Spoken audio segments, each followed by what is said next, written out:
Overview of the Log4j framework in Log4j.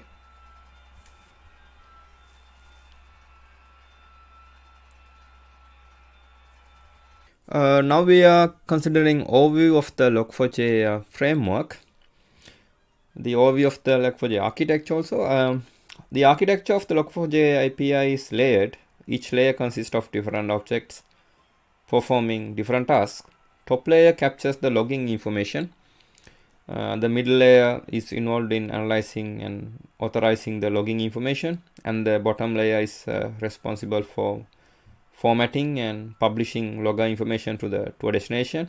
In essence, Log4j consists of three types of primary objects. Logger, the logger object known as category object in release prior to Log4j 1.2 is responsible for capturing logging information. Logger objects are stored in a namespace hierarchy. Append.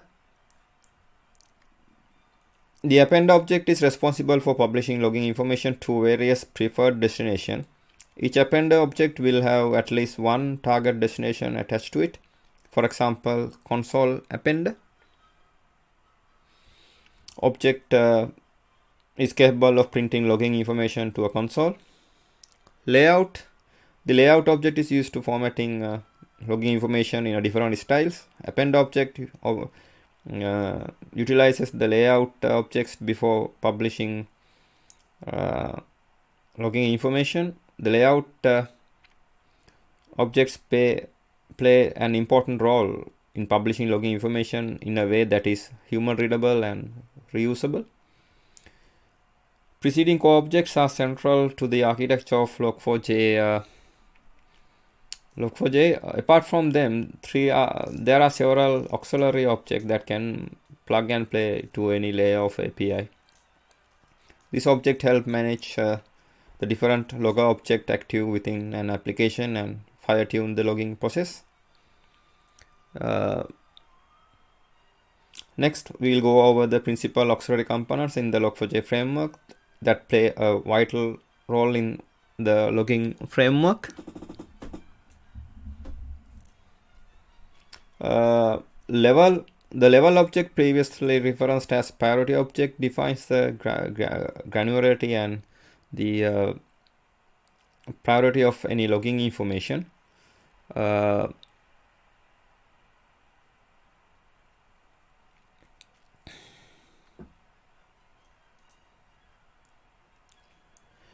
Each piece of logging information is accompanied by its appropriate level object, which tells the logger object about the priority of the information. There are 7 levels of logging defined within API: off, debug, info, error, warn, fatal, and all. Each level has a unique integer value. The level values can be arranged in an ascending manner: all, then debug, then info, then warn, then error, then fatal, then off. Where all means most of the logging information will be published, and off means none of the logging information will be published. Filter object is used to analyze logging information and make further decisions whether the information should be logged or not. In the Log4j context, append objects can have several filter objects associated with them. If logging information is passed to a particular append object, all the filter objects associated with that appender need to approve the logging information before it can be published to the preferred destination.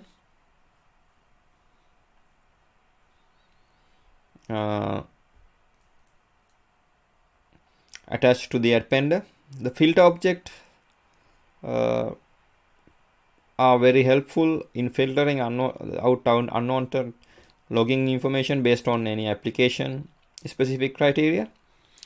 Object renderer. The object renderer object is specialized in providing string representation of different objects passed to the logging framework. More precisely, when application passes a custom object to the logging framework, The logging framework will use the corresponding object renderer to obtain a string representation of the past object.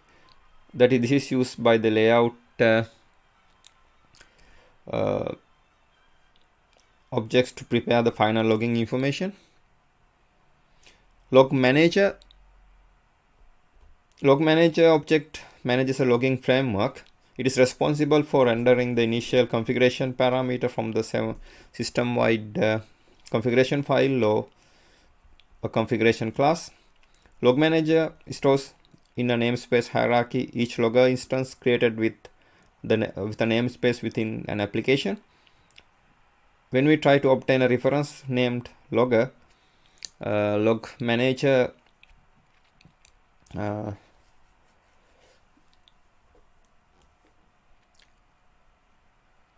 the log manager class returns the already created instance of it or create new instance of the named logger. It stores it in a repository for future reference and return a new instance to the caller application. Now that you have seen the Log4j co-components, it is time to briefly discuss how they interact with each other. The central part of the Log4j framework is the logger object. An application initiates a named logger instance and passes various logging information to it. The logger object has a designated level object associated with it. The logger object provides several logging methods that are capable of logging information into categorized levels. The logger logs only the messages with the level objects equal to or greater than it is assigned the level object, or else reject the logging request.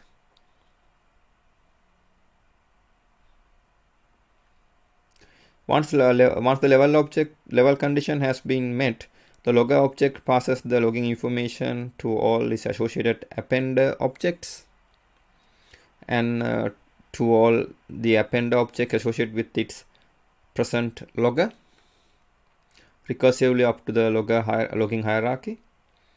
Similar to logger objects, the append objects can also have threshold levels attached to them.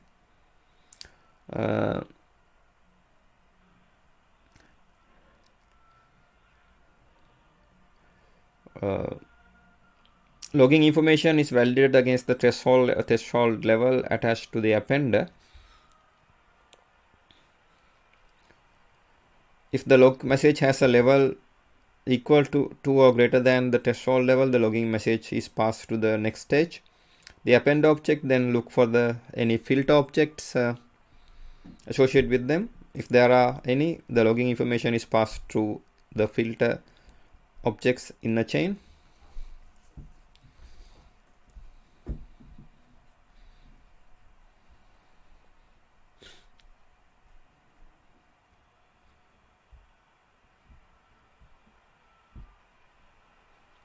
Once the filter object approves the message, the append utilizes any layout object.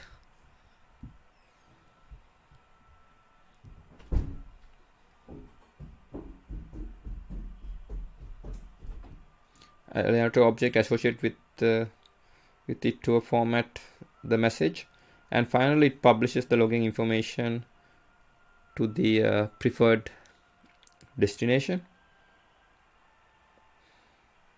This figure depicts the overall of the Log4j logging architecture in a UML sequence diagram.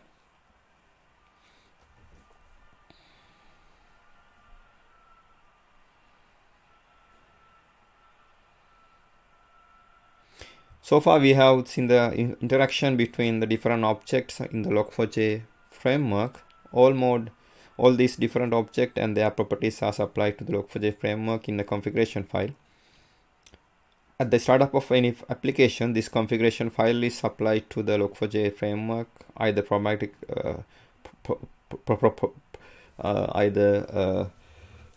programmatically or as a command line parameter. Here you can see logger is connected to append via logging event. Here the logger is connected to append via logging event, and then the logging event append is connected to the filter if a filter is associated.